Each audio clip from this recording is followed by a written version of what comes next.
बिस्मिल्लाहिर्रहमानिर्रहीम। अस्सलाम वालेकुम नाज़रीन, मैं हूं सैयद अनवारुल हसन और आप देख रहे हैं programme Dastak PTV news Islamabad studio से। नाज़रीन, सुप्रीम कोर्ट ऑफ पाकिस्तान में पंजाब और खैबर पख्तूनख्वा में इलेक्शन इल्तिवा केस की समाअत मुकम्मल हो गई है। फैसला महफूज कर लिया गया है और कल सुप्रीम कोर्ट ऑफ पाकिस्तान का 3 रुकनी बेंच ये फैसला सुनाएगा। चीफ जस्टिस साहब की सरबराही में आज 3 रुकनी बेंच ने समाअत की। अटॉर्नी जनरल ऑफ पाकिस्तान ने इस्तदा की कि जो 3 रुकनी बेंच है वो ये मुकदमा ना सुने और उन्होंने 7 सफ़ात पर मबनी दरख्वास्त भी सामने रखी बेंच के, जिसमें कहा गया कि इलेक्शन अस खुद नोटिस केस ना सुनने वाले जजेस पर मुश्तमिल एक लार्जर अदालती बेंच तश्कील दिया जाए जो इस मुकदमे को सुने। दूसरी तरफ कौमी असम्बली का आज अहम इजलास हुआ जिससे वज़ीर-ए-आज़म पाकिस्तान मोहम्मद शहबाज शरीफ साहब ने खिताब किया।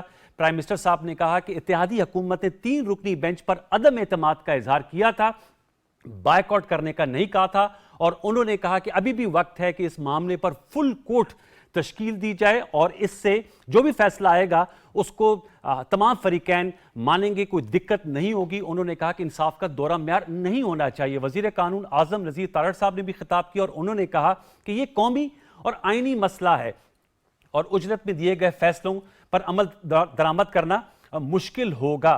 इस सियाको सबाक के साथ हम गुफ्तगू करेंगे। फिर बिलावल भुट्टो जरदारी साहब का भी रिएक्शन आया आपसे कुछ देर कबल और उन्होंने कहा कि पूरी कौम इस वक्त देख रही है जो मामलात हैं और उन्होंने भी इस्तदा की कि लार्जर बेंच तश्कील दिया जाए ताकि जो फैसला हो तमाम फरीकैन के लिए काबिल कबूल हो। उन्होंने कहा इंतखाबात के लिए हर वक्त तैयार हैं और इंतखाबात में पीटीआई को शिकस्त दे सकते हैं। फिर एक और अहम डेवलपमेंट हुई है व्यूअर्स, जस्टिस काजी फैज ईसा साहब ने रजिस्ट्रार सुप्रीम कोर्ट को खत लिखा है जिस खत में फैज ईसा साहब ने कहा है कि जो सर्कुलर के जरिए 3 रुकनी बेंच जिसकी सरबराही खुद जस्टिस काजी फैज ईसा साहब कर रहे थे उसको साइट पर नहीं रखा जा सकता। उन्होंने कहा कि किसी भी एडमिनिस्ट्रेटिव ऑफिसर के पास ये इख्तियार नहीं है कि जुडिशल ऑर्डर कलअदम करार दे दे और उन्होंने रजिस्ट्रार सुप्रीम कोर्ट को अपनी जो इस वक्त वो जो जॉब कर रहे हैं उन्होंने हिदायत दी है कि वो इससे दस्तबरदार हो जाएं और इस खत की एक कॉपी उन्होंने चीफ जस्टिस पाकिस्तान को भी भेजी है। इस सियाको सबाक के साथ हम गुफ्तगू करेंगे। बड़ा एमिनेंट पैनल हमारे साथ शरीक है। हमारे साथ मौजूद हैं अशतर औसाफ साहब, आप अटॉर्नी जनरल ऑफ पाकिस्तान रह चुके हैं और बड़े मारूफ लीगल एक्सपर्ट हैं। उनसे हम इस तमाम पर्सपेक्टिव से पहले बात करेंगे। इसके अलावा हमारे साथ मौजूद हैं सैयद शैला रजा साहिबा, सूबाई वजीर हैं, पीपल्स पार्टी से आपका ताल्लुक है, स्काइप वीडियो लिंक पर हमारे साथ मौजूद हैं, आपका बहुत शुक्रिया। हमें ज्वाइन कर रहे हैं शौकत यूसुफजई साहब, farmer provincial minister, Pakistan Tehreek Insaf के मरकजी रहनुमा, केपी असम्बली के मेंबर रह गए, उनका बहुत शुक्रिया। राना एहसान अफजल खान साहब, मुशर्रफ नवाज के मरकजी रहनुमा, वज़ीर-ए-आज़म पाकिस्तान के कोऑर्डिनेटर हैं ऑन इकोनॉमी एंड कॉमर्स, उनका भी बहुत शुक्रिया। तमाम मौजूद मेहमानों को का बेहद शुक्रिया कि उन्होंने प्रोग्राम दस्तक के लिए वक्त निकाला। मैं आप लोगों की इजाजत से अशतर औसाफ साहब से जरा लीगल ओपिनियन में एक दफा ले लूँ। अशतर साहब अस्सलाम वालेकुम। वालेकुम अस्सलाम। जी अशतर साहब, आपको मेरी आवाज आ रही है? जी हाँ अशतर साहब, मैं सबसे पहले तो जानना चाहूंगा सर, बताइएगा, एक तो मामला सुप्रीम कोर्ट के हैं, हमने रिएक्शन भी आज सारा दिन देखा, अब कल फैसला जो है सुप्रीम कोर्ट की 3 रुकनी बेंच ने कहा कि वो फैसला सुनाएंगे। जो फरीक है इत्तेहादी हुकूमत, उनका ये कहना है और इसरार है कि लार्जर बेंच या फुल कोर्ट तश्कील दिया जाए, जबकि पिटिशनर जो पीटीआई हैं वो 3 रुकनी बेंच पर उनका भरपूर एतमाद है। आप अटॉर्नी जनरल ऑफ पाकिस्तान रह चुके हैं, आप इस हवाले से बताइएगा, आज मौजूदा अटॉर्नी जनरल ने इस्तदा की कि इलेक्शन अस खुद नोटिस केस ना सुनने वाले जजेस पर मुश्तमिल एक अदालती बेंच तश्कील कर दिया जाए जो इसको सुने, क्योंकि पहले ये 9 का बेंच बना, उससे होते होते मामला 3 रुकनी बेंच पर आ गया है, ताहम वो इस्तदा मुस्तरद कर दी गई। क्या देख रहे हैं सारी सूरत हाल को? अशतर साहब से पहले इसका सर जवाब दीजिएगा, फिर जस्टिस काजी फैज ईसा साहब के खत पर भी आपसे गुफ्तगू करना चाहूंगा। जी, सबसे पहले तो मैं समझता हूँ कि जो इस्तदा है लार्जर बेंच बनाने की या फुल कोर्ट बिछाने की, वो इस्तदा मुस्तरद उन्होंने शायद नहीं की। नाज़र चाहता इसके ऊपर गौर ख़ौज़ जरूर करेंगे वो, और इस पे गौर ख़ौज़ जरूर करना चाहिए भी। क्यों? देखिए, फैसला जो भी हो उसकी जो अफादियत या उसकी जो एक्सेप्टेंस है वो उस प्रोसेस के मरून मिन्नत होती है, इस प्रोसेस के जरिए उस तक पहुंचा जाए। अब आपने दुरुस्त फरमाया कि जब इलेक्शन ही की बात थी और पीटीआई ही उसके अंदर थी और ये सारे मामलात चल रहे थे, तो चीफ जस्टिस साहब ने 9 जजेस के ऊपर मुश्तमिल एक बेंच बनाया। जी। उसकी जब हम सारी प्रोसीडिंग्स पढ़ते हैं तो पता चलता है कि ये कहा गया कि जी इनमें से 2 जज साहिबान रिक्वेस्ट कर रहे हैं कि वो उसमें नहीं रहना चाहते, इसलिए उसको रिकॉन्स्टिट्यूट किया जाए। रिकॉन्स्टिट्यूशन का मतलब उसको घटाना नहीं है। रिकॉन्स्टिट्यूशन का मतलब है कि 2 और जजेस को लाया जाता और वो उस पर बैठ के आगे चलते। अब सिलसिला यहाँ खत्म नहीं हुआ। उसके बाद 2 जजेस ने कहा कि हमारे नजदीक ये काबिले पजीराई नहीं है और हमारे तय इसको डिसमिस करना चाहिए। तो उन्होंने अपने तय इसको डिसमिस किया। बाकी 5 जजेस ने ये सोचा कि हम इसकी मजीद सुनवाई करेंगे, इसको सुनेंगे। सुनते हुए ये फैसला हुआ कि इसके अंदर ये कहा गया कि जनाब ये वाकई काबिल सुनवाई नहीं है। हम एग्री करते हैं अपने 2 भाइयों से जिन्होंने ये कहा कि ये पॉलिटिकल क्वेश्चंस हैं, हाई कोर्ट के अंदर मामला चल रहे हैं, उनको वहीं चलने देना चाहिए। और सराहत के साथ लिखा गया कि ये 4 हम जज हैं उस 7 रुकनी बेंच में से जिनका ये फैसला है कि ये पिटीशंस काबिल पजीराई नहीं है और हाई कोर्ट ही इसको सुने और हाई कोर्ट 3 दिन में फैसला करे। अगर इसको इसी पे रहने देते तो 3 दिन में वो फैसला आ जाता हाई कोर्ट से और ये सुप्रीम कोर्ट में मामला आ जाना था। किसी को उंगली उठाने की, किसी को बात करने की कोई जरूरत भी ना होती। सही। लेकिन यहाँ मामला खत्म नहीं हुआ। एक अभाम सा बन गया कि क्या ये 3 जजेस का फैसला है अगेंस्ट 2 या 4 जजेस का फैसला है अगेंस्ट 3। अब इसके अलावा 2 और बातें हो गई। एक तो इसमें ये कहा गया कि जब तक कि ये सारे सिलसिले बनते नहीं है, रूल्स वगैरह नहीं आते, तब तक ये मामला जो है ये मुखर किया जाए, जो कि जस्टिस काजी फैज ईसा साहब का 3 रुकनी बेंच का फैसला था आपका। जी। अब वो जब ऑर्डर आया तब भी बहुत लाजिम था कि या तो उस जजमेंट को आप अपनी जुडिशियल साइड के ऊपर कहते कि ये हम पे लागू नहीं और हम कंटिन्यू करेंगे। अच्छा। लेकिन ऐसा नहीं किया गया और एक सर्कुलर कहा गया रजिस्ट्रार से, या रजिस्ट्रार ने अपने कहीं कर दिया होगा कि ये सारा का सारा जो सिलसिला है ये इग्नोर किया जाएगा, ये पर इंक्यूरियम है और इसका इतलाक किसी भी बेंच पे नहीं होगा। ठीक। अब 2 पहलू आ गए। एक कि क्या जजेस की तादाद कम से कम 9 होनी चाहिए थी।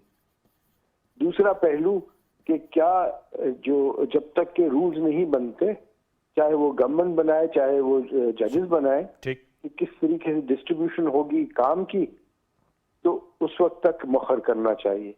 और इसके अलावा एक तीसरी चीज आ गई और वो तीसरी चीज क्या कि सब ने मशहूर पीटीआई ने कहा कि हमें अगर फुल कोर्ट बैठ जाए इसके ऊपर, क्योंकि ये क्वेश्चन ऑफ नेशनल इंपॉर्टेंस है जी।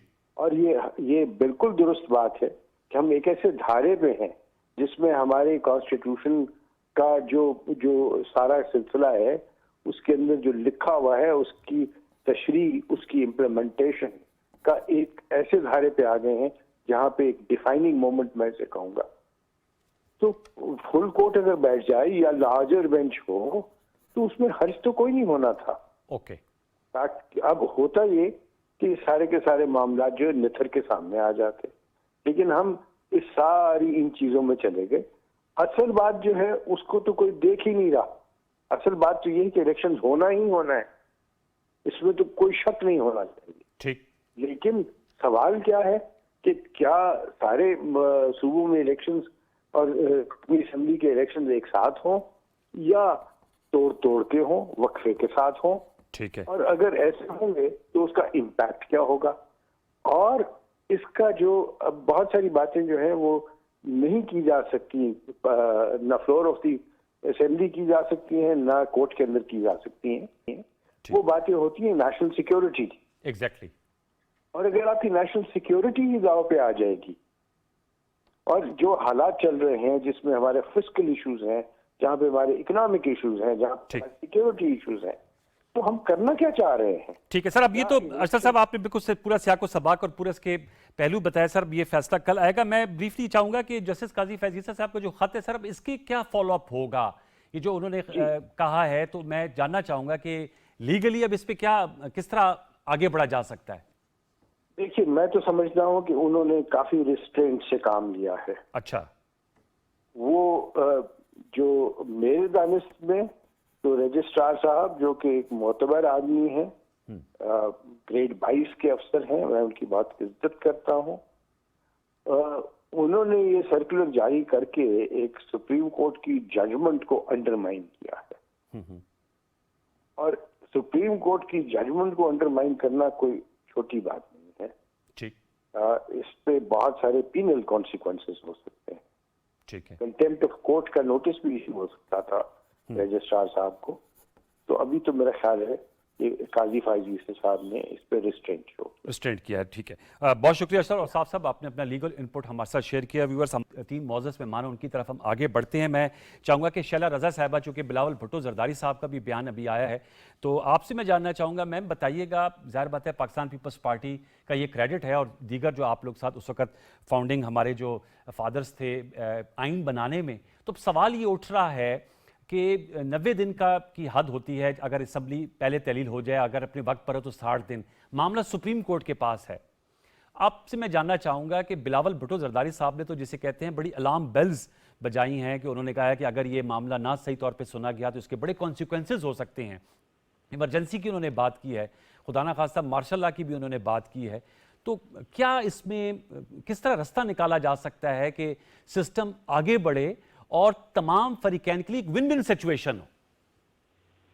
बहुत शुक्रिया आपका। सबसे पहले तो मैं सलाम पेश करती हूँ शहीद जुल्फ़कार अली भुट्टो को, कि कल उनका यौम शहादत है और हमें ये भूलना नहीं चाहिए कि जुडिशल मर्डर हुआ उनका, और एक कानून दान जिसने इस मुल्क को आइन अता किया, उस आइन को साइड में रख के उसके बाद एक रास्ता ढूंढा जाता रहा कि आइन को कभी रद्दी की टोकरी, कभी कागज का टुकड़ा और कभी मअतल कर करके इस मुल्क को जो है वो चलाने की कोशिश की। लेकिन मैं दोबारा ये कहूँगी कि हम एहसानमंद हैं कि इतना ताकतवर आइन था कि अल्हम्दुलिल्लाह आज बहाल है, और ये क्रेडिट भी जुल्फ़कार अली भुट्टो की पार्टी को जाता है कि उन्होंने जो है इसको असल शक्ल में लाए, और आज भी हमारी लड़ाई है। हम में से कोई भी, जैसे कि भी अख्तर औसाफ ने कहा, कि इससे बात नहीं कर रहा कि 90 दिन में इलेक्शन होने चाहिए या नहीं होने चाहिए, क्योंकि 30 अप्रैल भी 90 दिन से ज्यादा था। 30 अप्रैल 90 दिन नहीं था। असल बात जो है वो ये हो रही है कि जो मसाइल आ रहे हैं, कि एक ह्यूमन राइट्स की बात की गई कि पंजाब असेंबली टूट चुकी है, तो ह्यूमन राइट्स ये हैं कि उसको बनाया जाए। इस पे बात नहीं की गई कि ह्यूमन राइट्स ये थे कि 99% लोग ये कहते थे कि असेंबली नहीं तोड़ी जाए। वजीर आला ये चाहता था कि असेंबली नहीं टूटी जाए, लेकिन उसे तोड़ दिया गया। तो उसके बाद जो है जिस तरह से उसमें अब मैं चाहूंगा, ये तो बात आपकी बिल्कुल सही आई, ये तो तमाम सूरत हुई। अब जो इस वक्त का मंजरनामा है उस वाले से मैं जानना चाहूंगा कि उसमें क्या सूरत निकल सकती है। मैं उसी से लिंक कर रही हूँ कि अब सूरत हाल यहाँ आ गई है कि एक जो कॉन्फिडेंस लेवल है कि एक इदारे ने दूसरे इदारे के इख्तियारात देके कॉन्स्टिट्यूशन को रीराइट किया, और एक इदारा जो है उसमें बहुत सारे जो है वो अवाम की राय में हम ख्याल लोग बैठ गए।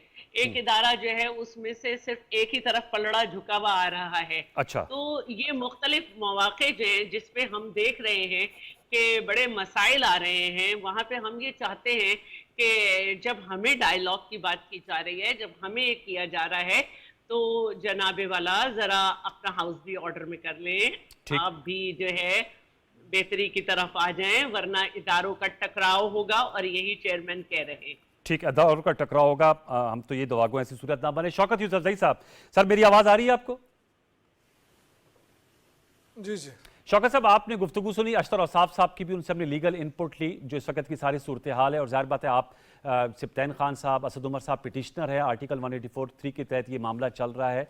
इसका फैसला 1 मार्च को आया था और वो 9 रुकनी बेंच से फिर 5 रुकनी बेंच बना। अख्तर औसाफ साहब ने कहा 4-3 का है, ज़ाहिर बात आप लोग कह रहे 3-2 का है, और अब मामला जो है वो कल समाअत मुकम्मल हो के कल फैसला आना है। मैं आपसे जानना चाहूँगा, आप लोगों ने अपनी असम्बली आज खुद तोड़ी। अब नुक्ता ये है कि तमाम जो आप लोगों के मुखालफिन हैं उनकी ये बात है कि जी इकट्ठे इलेक्शन हो जाएं तो इससे आपकी जो सिक्योरिटी मामलात हैं, जो आपके फाइनेंशियल आस्पेक्ट है, वो एक ही साथ कवर हो जाएगा। टुकड़ों में इलेक्शन हुए तो इसका पाकिस्तान इस वक्त मुतहम्मल नहीं होगा। आपसे मैं जानना चाहूंगा, कल जो भी फैसला आता है हमें नहीं पता, हम उसको प्री जज नहीं करते, पीटीआई का क्या रद्द अमल होगा? अगर आपके हक में आएगा तो बड़ी ऑब्वियस सी बात है, लेकिन अगर आपके ख्वाहिशात के मुताबिकत नहीं रखता तो उस पर फिर ज़ाहिर बात है आप लोगों का रिएक्शन है, क्योंकि इमरान खान साहब ने कहा था कि अगर ये 90 दिन के अंदर इलेक्शन नहीं होते या थोड़े से आगे नहीं जाते तो आप सड़कों पर आएंगे। आपने सुन लिया बिलावल भुट्टो जरदारी साहब, और गवर्नमेंट कह रही है कि अगर फैसला इनके खिलाफ आता है तो उसके मानने में बहुत दुश्वारियां होंगी। अगर हम आइन कानून को मानते हैं ना तो फिर उस पर छोड़ा जाए कि क्या है। अब सुप्रीम कोर्ट जैसे इदारे को भी हम डिक्टेट करने जा रहे हैं कि जी आप इतने जजेस बना के हमारे सामने पेश करें।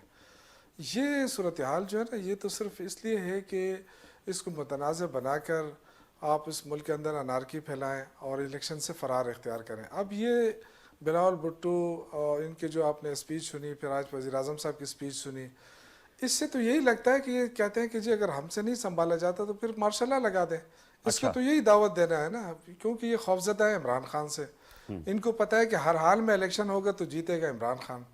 तो इनको अब ये कि पहली दफ़ा जो पॉलिटिकल पार्टीज थी, जो बड़े दावेदार हैं इस आइन के, वो भी इस तरफ जा रहे हैं कि जी इमरजेंसी लग जाए, मार्शल लॉ लग जाए।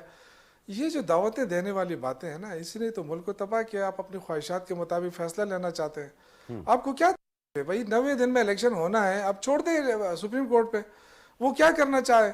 इससे इधर उधर तो हो नहीं सकता है ना। तो वो ये जो वो आपकी बात से मैं एग्री करता हूं के रास्ते तलाश कर रहे हैं शौकत साहब, वो मैं आपसे एग्री करता हूं कि सुप्रीम कोर्ट, इनका ये कहना है, और मैंने इमरान खान साहब चेयरमैन साहब को भी सुना, उन्होंने कहा जी हमें इशू नहीं है 5 रुकनी बेंच हो, फुल कोर्ट हो, हमें तो ये है कि जी क्या 90 दिन के आगे जाया जा सकता है या नहीं जाया जा सकता। आप पिटिशनर है, इनकी भी डिमांड है फुल कोर्ट बने जी। मैं ये अर्ज कर रहा हूँ, देखें हम तो डिक्टेट नहीं कर सकते सुप्रीम कोर्ट को ना। हम तो ये कह सकते हैं कि आइन और कानून के साथ हम खड़े हैं। सारी जिंदगी इमरान खान ने आइन कानून की बहाली और उसको मजबूत करने की बात की है। आज अगर एक फैसला जैसे भी आए, मतलब ये कि सुप्रीम कोर्ट नहीं कर रहे हैं ना जी, तो हम कहाँ जाएंगे? आप मुझे बताएं, इस मुल्क के अंदर कोई और इदारा है जिसकी तरफ हम देखें, उनसे कहें कि जी हमारे ये फैसला कर दें? पॉलिटिकल लोग जो है वो मुज़ाकरात करने के लिए तैयार नहीं है। क्यों नहीं तैयार है? कि जो उसमें इलेक्शन की बात आ रही है। ये पहली दफा ऐसा हो रहा है कि 13 जमातें मिलकर भी इमरान खान के साथ पॉलिटिकल इलेक्शन पे बात नहीं करना चाहते, क्योंकि वो उनको यकीन है बात करेंगे इलेक्शन पे बात आएगी, इलेक्शन वो कर नहीं सकते।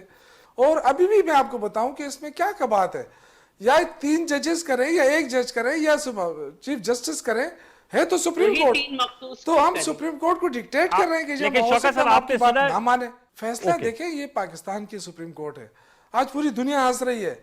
आज आप वो देखें जो इंडियन सुप्रीम कोर्ट के चीफ जस्टिस हैं, उनके जरा देखें आप, उन्होंने जो अपना वो आर्टिकल लिखा है उसमें आप देखें कि ये हो क्या रहा है, आप किस चीज की बहस हो रही है। भाई इलेक्शन कराना है, ये बस सिंपल सी बात है और 2 मिनट में फैसला होना है। ये इलेक्शन कराओ। ठीक है, ये आपके पास जो है 20 अरब रुपए, 20 अरब आपके पास 30 अरब और 40 अरब एक स्कीम के लिए है, और इतना बड़ा स्कीम है इलेक्शन कराना, उसके लिए पैसे नहीं है 20 अरब। इसका मतलब है कि आप झूठ बोल रहे हैं। शौकत साहब, नुक्ता आपका आ गया। मैं चाहूंगा चूंकि आपने इस हवाले से फाइनेंशियल की भी बात की है और आपने ये बात की है कि जी इलेक्शन करवाना है, एक रुकनी बेंच फैसला करे, 3 करे या पूरा करे, उसकी जो उसको मानना पड़ेगा। मैं चाहूंगा राना एहसान अफजल साहब, सर आपसे जानना चाहूंगा, आज प्राइम मिनिस्टर शहबाज शरीफ साहब ने कहा कि उन्हें कोई इतराज नहीं हो, कि दिक्कत नहीं होगी अगर फुल कोर्ट फैसला करे।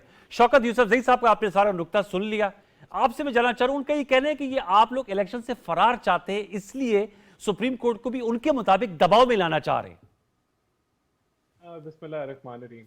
देखिए, इलेक्शन के मामलात को तो लाहौर हाई कोर्ट देख रहा था, फिर सुओ मोटो ले लिया गया।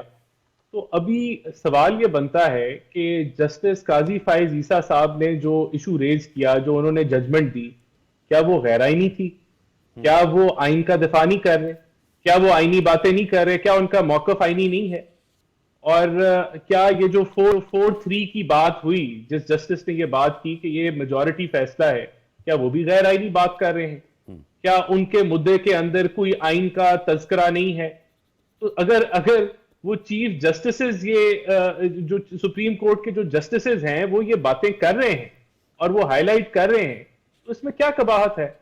तो ये 2 मुद्दे हो गए। देखिए, सुओ मोटो को होल्ड कर दिया गया कि जब तक ये मामला तय नहीं करते। आज रजिस्ट्रार साहब को भी लेटर लिखा जी। कि आपने ये एक एडमिनिस्ट्रेटिव लेटर से किस तरीके से रद्द किया मेरा फैसला, ये गैर आईनी है, ये कानून और कॉन्स्टिट्यूशन के खिलाफ है। ठीक। तो हम भी यही बात कर रहे हैं और हम ये कह रहे हैं कि अगर ये चीजें आईनी हैं तो फिर ये 3 मेंबर का बेंच क्यों? और फिर अगर एक प्राइम मिनिस्टर और कोalition जमातें कह रही हैं कि चले ठीक है, आपने इस मामले को चलाना है, इस चीज के बावजूद कि आप सुओ मोटो का फैसला आ गया कि इसको नहीं सुन सकते, इसको होल्ड कर ले, इस चीज के बावजूद कि 4-3 का मेजॉरिटी फैसला है कि इस पिटीशन को रद्द कर दें, आपने सुनना है तो फुल कोर्ट बैठा ले। लेकिन शौकत यूसुफजई साहब मैं का तो कहना है कि ये समझता तो उनकी सवाबदीद है चीफ जस्टिस साहब की कि वो 3 रुकनी बनाते हैं, 5 रुकनी बनाते हैं या फुल कोर्ट बनाते हैं। नहीं, देखें, सवाबदीद होगी, लेकिन जो मामला जिस तरीके से चले हैं, ठीक। जो मैंने आपको अभी बैकग्राउंड बताया, वो भी तो हकायक है ना। ठीक। अब एक चीज जो है वो मुतनाजा हो चुकी है, बात इस पे डिबेट सुप्रीम कोर्ट के अंदर से निकल रही है कि बेंचों की Yes. तश्कील कैसे दी जानी चाहिए, इसके रूल्स, इसके रेगुलेशंस तय होने की ये जरूरत इंपॉर्टेंट है। नुकता है तो जी। फिर तो फिर ये सारे पॉइंट ऐड अप होके ये इस डिमांड को जायज करार देते हैं। देखिए, जहां बात आ गई कि इलेक्शन से हम भाग रहे हैं, हम इलेक्शन से नहीं भाग रहे। अच्छा। देखिए, इलेक्शन कमीशन का जो बुनियादी फर्ज है वो है फ्री, फेयर, ट्रांसपेरेंट इलेक्शन। ठीक। अगर election commission free, fair, transparent elections नहीं करा सकता तो वो अपना आईनी जो बुनियाद उसको वजूद, जिसकी वजह से उसको वजूद दिया जाता है, वो रद्द हो जाता है।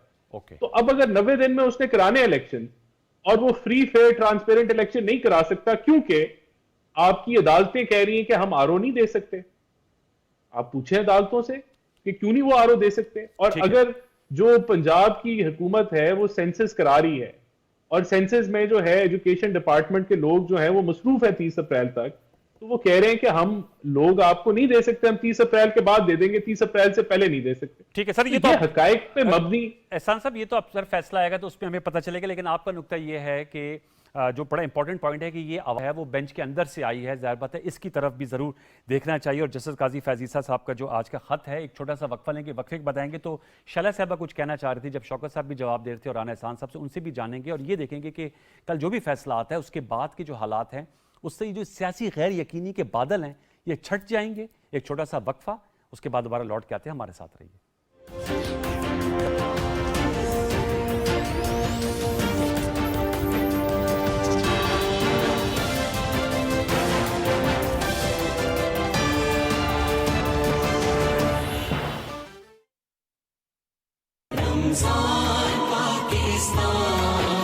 मैं हूं फारूक हसन और मेरे साथ मौजूद हैं सारा भट्टी। हम और आप इकट्ठे होंगे रमजानुल मुबारक की बरकत समेटने के लिए पीटीवी न्यूज़ पर ट्रांसमिशन रमज़ान पाकिस्तान में। इस ट्रांसमिशन में आपकी मुलाकात कराएंगे मारूफ मजहबी स्कॉलर्स से, मुमताज़ शख्सियात से कराएंगे जिन्होंने अपने अपने शोबे में कामयाबी हासिल की। मैंने पाकिस्तान की ख़वातीन को एक ऐसा प्रोग्राम देना है कि जो अपने खुद मुख्तार और अपने पाँव पे खड़ा हो सके। मिलजुल के बैठे तो बहुत सारे रास्ते आते हैं। इस वक्त जो है टेक्नोलॉजी एक ऐसी चीज़ है जिस पर हमें सबसे ज़्यादा काम करना चाहिए। रमज़ान में कुरान पाक को पढ़ना चाहिए, वो तो खैर वैसे भी पढ़ना चाहिए। और हम आपके साथ शेयर करेंगे तिब्बी मशवरे, health and fitness tips and lots more.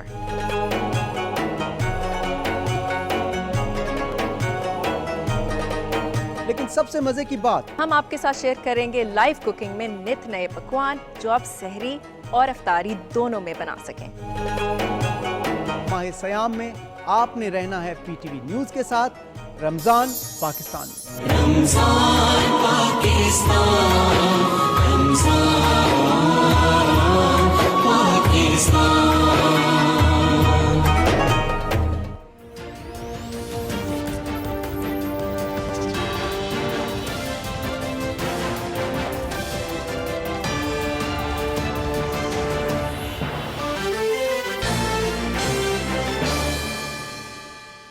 Welcome back viewers. वफाकी काबीना का आज इजलास भी हुआ है और ख़बर यह है कि जो जस्टिस फ़ाइज़ ईसा साहब ने ख़त में कहा था कि जो रजिस्ट्रार हैं सुप्रीम कोर्ट, वो जो इस वक्त ज़िम्मेदारियां दे रहे हैं उससे वो दस्तबरदार हो जाएं, और वफाकी काबीना ने उन्हें वापस बुला लिया है इस्टेब्लिशमेंट डिवीज़न को रिपोर्ट करने के हवाले से। तो हमने कहा कि ये भी हम आपको अपडेट करें।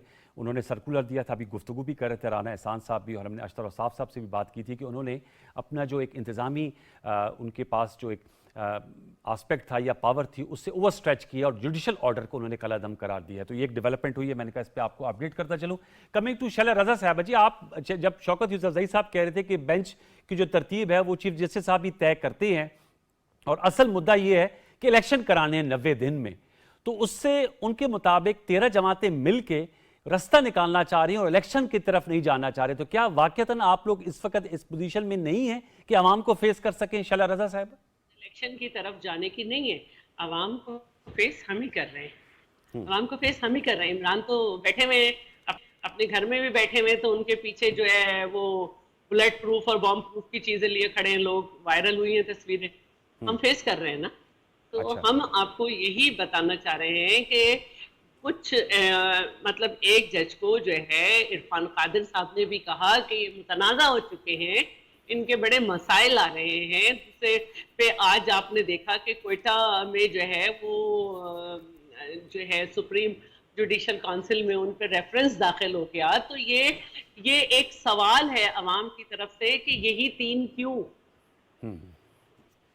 और फिर बात यह है कि वजीर आजम साहब के भी इंतजामी मामलात में दखल देनी नहीं चाहिए एक इदारे की। अगर वजीर आजम साहब कोई इंतजामी मामला देख रहे हैं और उनका काम है, तो अगर मैं दोबारा यही कहूंगी कि अगर आप अपने दायरा कार को बता रहे हैं तो हुकूमत के भी दायरा कार है।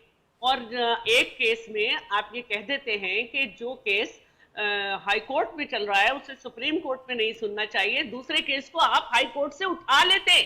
तो ये प्रैक्टिस तो शहीद जुल्फकार अली भुट्टो के जमाने में की गई थी कि उनका केस डायरेक्ट जो है वो हाई कोर्ट में सुना गया था।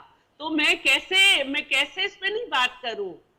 एक दफा फिर हाई कोर्ट में जो चीज हो रही थी आपने उसे वहां चलने नहीं दी और वहां से आपने डायरेक्ट उठा ली। ठीक, ये आप लोगों की ये तो शायद साहब आप लोग के वकला ने नुकात उठाए थे, फारूक एच नायक भी थे, कामरान मुर्तज़ा साहब भी थे, इरफान कादिर साहब भी थे, लेकिन आज उन्हें कहा गया कि आप तहरीरन अपने जो नुकात है वो दे दें, नहीं सुना गया। इसमें भी आप लोगों के इतराज़ात है। शौकत नहीं सुना गया तो हमें फिर कहाँ सुनाना है, इसका जवाब देना शौकत यूसुफजई साहब। मैंने सुना है ये लॉयर भी हैं, मुझे बताएं कि जब एक केस हाई कोर्ट में चल रहा था आपने कैसे उस पर खुद नोटिस ले लिया, वहां का फैसला तो आने देते। दूसरे केस में आप कह रहे हैं कि ये हाई कोर्ट में चल रहा है तो हम इसे जब तक फैसला ना आ जाए कैसे लें। ये तो आप सही कह रहे हैं। शौकत यूसुफजई साहब वगैरह पेशावर हाई कोर्ट में भी गए थे। शौकत यूसुफजई साहब, सर ये जो मैडम ने नुक्ता उठाया, जो राना एहसान साहब ने कहा कि ये आवाज़ें तो हमने देखा कि सुप्रीम कोर्ट के मुअज़्ज़ज़ जज साहिबान की जानिब से उठी। आप तो ज़ाहिर बात है पॉलिटिकल आप कह रहे हैं कि ये लोग इसको प्रेशराइज करना चाह रहे हैं अदालत को, लेकिन जो जस्टिस मंसूर अली शाह साहब और जस्टिस जमात मंदुखेल साहब का जो इख्तलाफी तफसीली फैसला है उसमें तो खुद कहा गया कि 1 मैन पावर शो नहीं होना चाहिए। आपने कहा ना चीफ जस्टिस साहब की सवाबदीदा 1 रुकनी बेंच बनाए, 6 रुकनी बनाए, 9 रुकनी बनाए, लेकिन ये सवाल तो खुद ब्रदर जजेस ने उठाया है कि ये 1 मैन शो नहीं होना चाहिए, इसको रेगुलेट करना चाहिए। तो आप खुद भी वकील हैं, इस हवाले से क्या राय रखते हैं?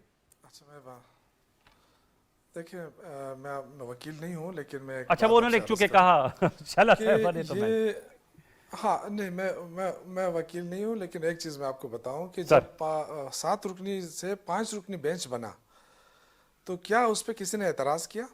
असल पॉइंट तो ये है ना, जब 5 रुकनी बेंच जब सुन रहा था 3 दिन तक, तो उस पर किसी ने एतराज़ किया था? किसी ने एतराज़ नहीं किया। और फिर ये कि जो हुकूमत की पिटीशन थी वो उन्होंने वापस ले ली थी कि जी वो 5 रुकनी बेंच बन गया है, बस ये सुने। जब उसका फैसला आ गया उसके बाद जो है अदलिया के अंदर से आवाज़ें उठाई गई या उठ गई, जो भी था। लेकिन ये बदकिस्मती है कि नून लीग की हुकूमत जब भी आती है वो फूट डालती है अदलिया के अंदर, और ये पूरी कोशिश करती है और ये कामयाब रही इसमें। देखिए हमें ये बहुत ख़तरनाक खेल खेला जा रहा है, ये कोई आम बात नहीं है। इस वक्त देखें ना जो इंसानी हकूक़ की वायलेशन खुली खुलम हो रही है, सियासी वर्करों पे तशद्दुद हो रहा है, सोशल मीडिया के वर्करों सियासी वर्करों को हरासा किया जा रहा है, उनको घरों से उठाया जा रहा है, उन पे मुकदमे बन रहे हैं दहशतगर्दी के बिला वजह।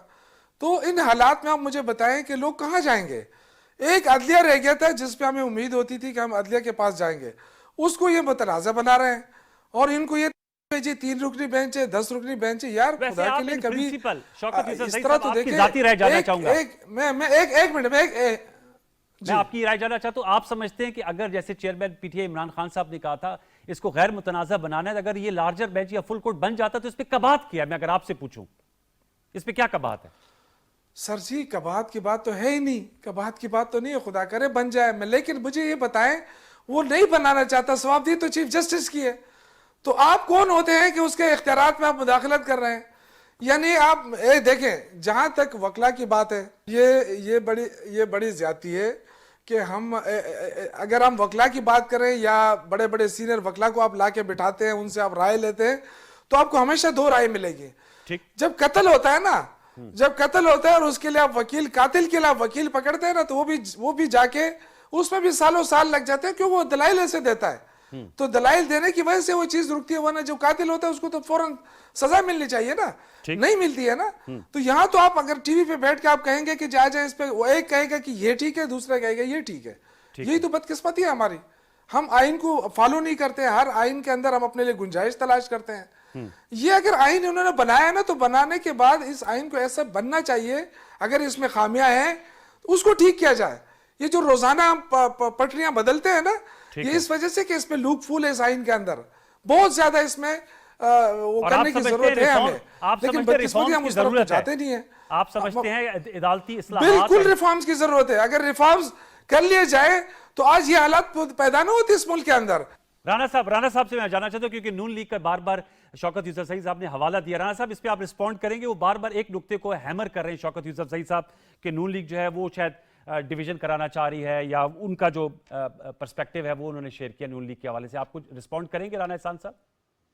नहीं, देखिए बात तो बड़ी सिंपल सी है कि ये तो आवाजें विद इन जुडिशरी है ना, बात रिपीट हो जाएगी। ये तो सारी जो जस्टिसेज हैं वो, और बात इन्होंने वो कत्ल की तो देखें कभी कभार कत्ल का जाली इल्जाम भी लग जाता है, मासूम को भी फंसाने की कोशिश कर रहे होते हैं।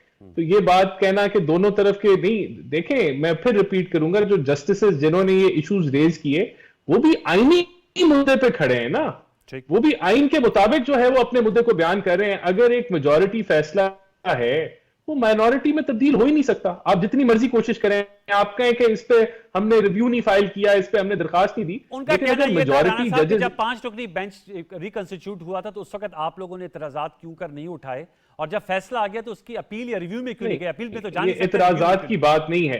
अगर एक बेंच का फैसला ही मेजॉरिटी की तरफ है तो वो उसमें इतराजात उठाने की तो बात ही नहीं आती। वो गलत उसकी इंटरप्रिटेशन हुई, वो था ही मिनॉरिटी का फैसला जिसको वो आगे लेके चले। अदालती दरार डालने की बात की शौकत यूसुफजई साहब ने, आप इस पे क्या कहेंगे राणा एहसान साहब? फिर मैं शैला साहब के पास जाऊंगा। देखिए अदालती दरार हमने कौन सी डाली है? ये तो सारी वही बातें हैं जो अदालत में हो रही हैं, हमने कौन सी नई बात की है? ठीक, वो तो सारे ये मुद्दे सारे वहां रेज हो रहे हैं। ठीक है, ओके। शैला साहब आपसे मैं जानना चाहूंगा, जाहिर बात है ये प्रोसीडिंग्स तो हो गई हैं, अब जैसे फेडरल कैबिनेट ने जो रिस्टार सुप्रीम कोर्ट है उनकी खिदमत वापस लेने का फैसला किया है, जो अब तक की खबर हमारे साथ आई है वो मैं शेयर कर रहा हूँ मीडिया इत्तलात के मुताबिक। अब आगे की सूरत हाल क्या रुख इख्तियार कर सकती है? सबसे अहम और पेचीदा सवाल तो यही है। 2 बातें करना चाहती हूँ, 2-3 बातें करना चाहती हूँ। जी। अभी शौकत यूसुफजई ने कहा कि इंडियन उसने ये कॉलम लिखा है, वो लिखा है। हाँ, लिखना चाहिए उन्हें, क्योंकि वहां की जुडिशरी ने कभी ये नहीं हुआ कि वहां पे किसी ने मार्शल लगाया हो तो वहां की जुडिशरी डिक्टेटर को सपोर्ट करे, उसको यूनिफॉर्म पहनने का मशवरा दे, उसके साथ आगे खड़ी हो जाए। वहां पे कभी ये नहीं हुआ। ये सोचने का मुकाम है। हाँ, ये बात आपकी फैक्चुअल ठीक है, ये आपकी बात सही है कि हमारा एक माजी भी है। मजाक उड़ाना चाहिए हमारा। वहां की जुडिशरी पे ये काला दाग नहीं है कि उन्होंने वजीर आजमों को घर भेजा। हाथ बताएं मुझे, क्या यूसुफ रजा गिलानी को घर भेजना जायज था? क्या मंसूर एजाज के केस में इंसाफ हुआ था? आसमा जहांगीर ने कहा कि 17 सहेलियों ने बैठ के काम कर दिखाया। और इसके अलावा बहुत सारे ऐसे केस हैं। पनामा पे अकामा का फैसला कर दिया गया, तो इंडिया को मजाक उड़ाना चाहिए। वहां की डेमोक्रेसी जो है वो आइडियल डेमोक्रेसी दुनिया में कही जाती है। खैर वहां पर भी तो जो हमें आप वहां की मिसाल देंगे तो आपको शर्म आएगी कि आपके डिक्टेटर, आपके लीडर ने डिक्टेटर का पोलिंग एजेंट था रेफरेंडम में। एक पर्सपेक्टिव तो आपने इंडिया की बात की। और दूसरी बात जो है वो मैं ये कहना चाहती हूँ कि अगर जस्टिस कय्यूम का टेप आया था तो अब तो बहुत सारे टेप आ चुके हैं जिसमें ट्रक भी कहीं फंस गया, जिसमें किसी ने नेड़े नेड़े सलाम की भी बात कर ली, जिसमें किसी ने कुछ और भी बात कर ली। तो ये क्या है सब कुछ? तो इसके बाद भी हम आवाज भी उठाएं क्या? हमें आवाज तो उठानी होगी ना। या अब भी हम माशाल्लाह दौर में ही रह रहे हैं कि अगर कोर्ट ने जो है वो एफ और दूसरे एब्सकॉन्डर को तो बख्श दिया, लेकिन बेनजीर भुट्टो शहीद को जो है वो तलब कर लिया, या आसिफ जरदारी साहब का केस जो है वो चल रहा था लेकिन 11.5 साल वो जेल में थे। तो ये है किरदार। अच्छा, ये जो आपने नुक्ता उठाया, तो आज तो आवाज उठानी होगी, क्योंकि देखिए बाढ़ जो है ना वो पॉलिटिकल फोरम है, जो वहां के जो अपनी आवाज बुलंद कर सकता है कि क्या मसाइल हैं क्या नहीं, उस बाढ़ में शदीद एहतजाज। अच्छा, आपने इंडिया की एग्जांपल दी, मैं थोड़ा सा बताता चलूं कि ज़ाहिर बात है उनका, हम उनकी एक एग्जांपल तो दे रहे हैं, लेकिन जो उनका ह्यूमन राइट्स का रिकॉर्ड है वो तो बहुत ही अबतर है। जो मुसलमानों के साथ बिहार में जो सूरत-ए-हाल इस वक्त है बारकैफ, उसकी तो पुरजोर हम मजम्मत करते हैं। शौकत यूसुफजई साहब, मैं सर आपसे जानना चाहूँगा, ज़ाहिर बात है आप लोगों का नुक्ता ये है कि सियासी और इक्तिसादी इस्तेकाम उस वक्त ही आ सकता है जब फ्री एंड फेयर इलेक्शंस हों। उसके लिए तमाम फरीकैन का उस प्रोसेस पे जाना इस्लाहात के साथ, और फिर जो नताइज आते हैं उनकी कबूलियत। हमारे अलमिया ये है कि अगर आप इलेक्शन हारते हैं तो आप कहते हैं मुबैना धांधली हुई, अगर आपके मुखालफिन इलेक्शन हारते हैं तो वो कहते हैं मुबैना धांधली हुई। तो अब आप समझते हैं कि अगर इस सूरत में जो भी फैसला आता है उसके नतीजे में जब भी इलेक्शन होता है, वो तो होते हैं 2023 में, कोई इस्लाहात की भी ज़रूरत है, कोई आप लोगों को बैठकर बातचीत या मुकालमा भी करना चाहिए, इख्तलाफात अपनी जगह, कुछ मुश्तरकात पे आगे बढ़ें ताकि मुल्क को आगे चलाया जा सके। हम डेमोक्रेसी की बात करते हैं ताकि, लेकिन फंक्शनल डेमोक्रेसी में ज़्यादातर आवाम को एतबार होता है ना। अगर यही सियासी तनाव और टेम्परेचर बरकरार रहा तो आप समझते हैं कि हम सियासी इस्तेकाम हासिल कर पाएंगे अगर इलेक्शन भी हो जाए? देखिए, मेरे ख्याल से अगर हम ये इस वक्त आवाम पे छोड़ दें और वो अपने टीम मुंतखब कर ले और वो उनको ये इख्तियार दे दिया जाए कि वो इस्लाहात करे, तो मेरे ख्याल से अच्छी बात होगी। लेकिन जो इन्होंने एक जिक्र किया और बार बार खान साहब के बारे में कहें कि उन्होंने मुशर्रफ की तरफ इशारा किया कि उनको सपोर्ट दिया, लेकिन खान साहब वो शख्स हैं जिन्होंने माफ़ी मांगी कौम से कि मैंने मुशर्रफ को सपोर्ट किया था, ठीक है। लेकिन आप मुझे बताएं कि इसमें ये इन्होंने कौन सा इतना वो एक ऐसा रोल अदा किया है? क्या जुल्फ़िकार अली भुट्टो अयूब खान के साथ वज़ीर ख़ारिजा नहीं था? वो भी तो उन्हीं के गमले में आया था ना। तो ये ताने उनको दें जो कि वो इनसे बिल्कुल अलग तलग रहे हों। ये सब उन्हीं नर्सरियों से निकल कर आए। इमरान खान जो है ना वो किसी नर्सरी में नहीं रहा है, उसने स्ट्रगल की है और स्ट्रगल करके यहाँ तक पहुंचा है। ये आप नोट कर लें, और ये वाहिद बंदा है जो कभी किसी नर्सरी में नहीं रहा है। हाँ, ये आप कहते थे कि ये एस्टेब्लिशमेंट लेकर आया इमरान खान को, तो वो भी आपने देख लिया। फिर बाद में जब आपने कहा कि जी अब तो एस्टेब्लिशमेंट का कंधा नहीं रहा है, तो उसके बाद आपने ज़मीनी इलेक्शन का रिजल्ट देख लिया। 3 साल 8 माह अभी आप सारे मिलकर भी उसका मुकाबला नहीं कर सकते। उसमें जो है ना एक ही चीज आज खान साहब को स्ट्रगल के नतीजे में हुकूमत मिली, लेकिन वो कहते हैं मैं अपने दौर इख्तियार में सारे इख्तियारात सुपर किंग थे और वो थे जनरल बाजवा साहब। देखिए वो जैसे भी थे वो तो चले गए ना, बाजवा साहब चले गए। अब आगे बात करें जी, आगे बात करें कि क्या इलेक्शन होने चाहिए या नहीं होने चाहिए। आप मुझे बताएं कि मुल्क इस वक्त किस सूरत-ए-हाल से गुजर रहा है। आप मईशत नहीं संभाल सकते, आप डॉलर को नहीं संभाल सकते, आप महंगाई को नहीं कंट्रोल कर सकते, और आप कह रहे नहीं मैंने हुकूमत करनी है क्योंकि मेरे पास पैसे नहीं है। तो ये बहाना आज बन गया, तो ये तो हर कोई हुकूमत करेगा। हर एक जो है 2 साल की एक्सटेंशन लेके बैठा रहेगा, 5 साल के लिए आएगा, 7 साल गुजारेगा। ये एक्सक्यूजें नहीं होती है, और ये भी एक्सक्यूज नहीं होती है कि कल वहां पे इलेक्शन हो रहा है तो परसों वहां क्या होगा। ये कोई तरीका है? या तो अपने अंदर इतनी हिम्मत पैदा करें, सारी असेंबलियों को तोड़ के एक साथ इलेक्शन कराएं। ये नहीं कर सकते तो जो कानून के आइन का केपी और पंजाब असेंबली का 90 दिन में कराना था, उससे क्यों भाग रहे हैं आप? ये आपने हम तो ये सारा ड्रामा चल रहा है इस मुल्क को तबाह करने के लिए। आप मुझे बताएं इस वक्त एक चीज मैं आपको बताऊं। इस वक्त आप देखें जो मुफ्त आटे के नाम पे जो तस्लील हो रही है पाकिस्तानियों की, यानी इतनी बड़ी महंगाई में आप 10 किलो चोकर का आटा देकर आप समझते हैं कि रिलीफ दे रहे हैं आप आवाम को। असल रिलीफ तो इमरान खान ने दिया था, जो सेहत कार्ड के नाम पे 10 लाख का रिलीफ दिया। जो एहसास प्रोग्राम में हम लोगों को सपोर्ट करते थे, 20-20 हजार रुपए किसी एक घर के दूसरे घर को पता नहीं चला। यहाँ लोग 10 किलो आटे के लिए उनको हम मार रहे हैं।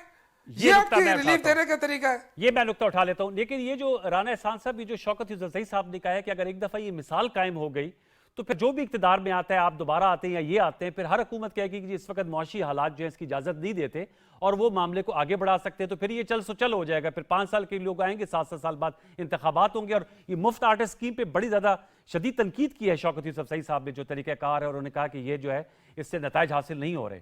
दोनों नुकात पे जवाब दीजिएगा। हेल्थ कार्ड तो आज हमने उसको बल्कि बढ़ा दिया है। अच्छा। पंजाब के अंदर उसका बजट इन्होंने 70 अरब रखा था, हमने 133 अरब रखा जब हमारे पास पंजाब हुकूमत थी। जो ये कह रहे हैं एहसास स्कीम थी, वो भी बिस्प हमने तकरीबन 2.5 गुना बड़ा उसका हुजम कर दिया है जो इन्होंने रखा हुआ था। ठीक है। और उसके अलावा हमने ये नहीं किया कि 6 अरब डॉलर हमने चंद घरानों को बांट दिए 3-4% के ऊपर, जो आज हुकूमत पाकिस्तान बाकी 13-17% उसके ऊपर कीमत भर रही है और आम आवाम को वो महंगाई की सूरत में लग रहा है। कोई उसके अंदर एनालिसिस नहीं था कि किस सेक्टर को जा रहे हैं, अच्छा। हकदार को जा रहे हैं, नहीं जा रहे, इस इंडस्ट्री की जरूरत है। इन्होंने 6 अरब डॉलर अमीरों को बांट दिया। तो इन्होंने तो माशी तबाही डाली। और हमने क्या किया? हमने एक काम किया कि इनकी शरायत IMF के साथ जो ये पूरी ना कर सके वो हमने पूरी की। अच्छा। इसलिए की कि ना करते तो मुल्क दिवालिया हो जाता और आज जो बुरे हालात हैं उससे 5 गुना बुरे हालात होते। तो ये हमारा जो है वो गुनाह है कि हमने अपनी सियासी कॉस्ट पे करके बिजली महंगी की, गैस महंगी की, पेट्रोल महंगा किया ताकि ये मुल्क दिवालिया ना हो। जो इनका जो गन था वो हम साफ कर रहे हैं। तो एक तो ये हो गया। देखें, दूसरा, आप बिल्कुल फिक्र ना करें, अगस्त के अंदर हमारी हुकूमत खत्म हो रही है। उसके बाद केयर टेकर हुकूमत आएगी। वो हुकूमत जो ये हमारे पे उंगलियां उठा रहे हैं कि हम इलेक्शन नहीं करा रहे, फलाना नहीं कर रहे, हम भाग रहे हैं, भाई वो केयर टेकर हुकूमत जो है वो उसका तो काम ही इलेक्शन कराना है, तो वो करा देगी। अच्छा। और अक्टूबर में ये हम लोग नहीं मौजूद होंगे कि हम इलेक्शन को आगे पीछे करें। शैला साहब, आप क्या कहेंगी इस हवाले से? हम अपने तो मैं इनकी हिस्ट्री सही कर दूं। सिकंदर मिर्जा जो कि बेगम नुसरत भुट्टो साहिबा के अंकल थे, उनके कहने पे शहीद जुल्फकार अली भुट्टो आए थे, माशाल्लाह बाद में लगा। हिस्ट्री अपनी सही कर लें, ठीक है। और जो आपकी हिस्ट्री है वो ये है कि एहतशाम ज़मीर के बाद परवेज मुशर्रफ के बाद पाशा, और पाशा के बाद बाजवा। तो हमें ना बताएं अपनी जद्दोजहद। और रही बात दूसरी के देखिए जी, इस वक्त हो रहे हैं पंजाब में सेंसस।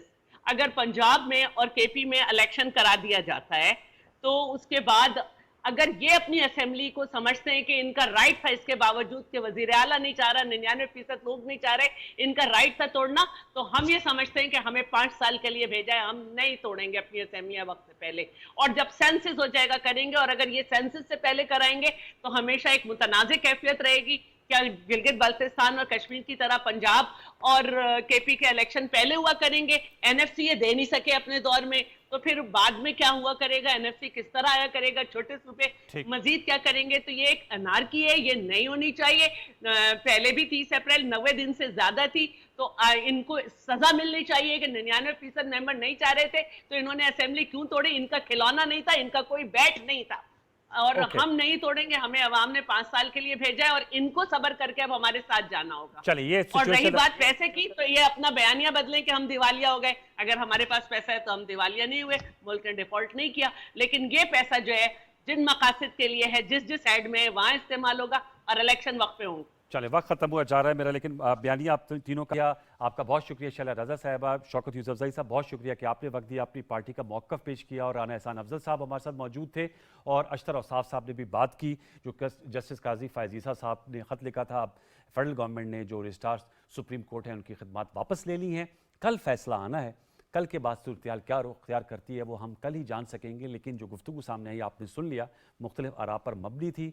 हुकूमत का ये कहना और मानना है कि इलेक्शन एक साथ होना चाहिए। PTI का कहना है कि जो खैबर पख्तूनख्वा और पंजाब की असम्बली उन्होंने कबल अज़ वक्त तलील कर दी हैं, उसमें आइन गुंजाइश नहीं देता और 90 दिन के अंदर या उससे आगे चलकर इंतखाबात कराए जाएँ। अब ये मामला सुप्रीम कोर्ट के पास है, सुप्रीम कोर्ट जो फैसला करेगी उसके बाद हम इस पर मौक़िफ़ देंगे, फैसला आएगा। आज के लिए यही कुछ। हम उम्मीद करेंगे कि कल का जो सूरत हाल है वो पाकिस्तान में कोई बेहतरी की सूरत लेकर आगे निकले। मुझे सैयद अनवारुल हसन और दस्तक की प्रोडक्शन टीम को इजाज़त दीजिए। अपना बहुत सा ख्याल रखिए। अल्लाह निगहबान।